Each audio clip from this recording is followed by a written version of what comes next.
شاعر کے 4 مصرے مجھے یاد آ گئے کہ آپ منظر دیکھو، اب جناب ابو طالب کھڑے ہوئے ہیں، بی بی فاطمہ بنت اسد ہے، میرا مولا آغوش میں اور اللہ کا رسول، اور پیچھے کعبہ ہے. شاعر کہتا ہے کہ دونوں کی نگاہوں میں، جب ہاتھ میں آئے تو کہا دونوں کی نگاہوں میں فرقت کے گلے ہوں گے. ارے بابا سنو، اس لیے کہ آلموسٹ 30 ایئرس کے بعد ملاقات ہو رہی تھی.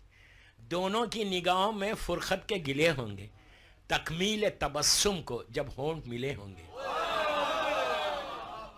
کعبے سے کوئی پوچھے اس وصل کے منظر کو، نور کے 2 حصے آپس میں ملے ہوں گے. اس کے بعد نور کے 2 حصے جب آپس میں ملے، یہ مولا علی کا واقعہ ہے یا مولا عباس کا واقعہ ہے. مولا عباس بھی جب آپ کی ولادت ہوئی اور جب حجرے سے باہر آئے تو بی بی ام البنین کا جملہ تھا کہ مولا بچے نے آنکھیں نہیں کھولی، ماں ہے نا گھبرا گئی. کہا ام البنین گھبراؤ مت، ابھی کھولے گا. مولا حسین کو پکارا، مولا حسین آئے، آغوش حسین میں دیا تو عباس نے آنکھیں کھول کے حسین کی زیارت کی.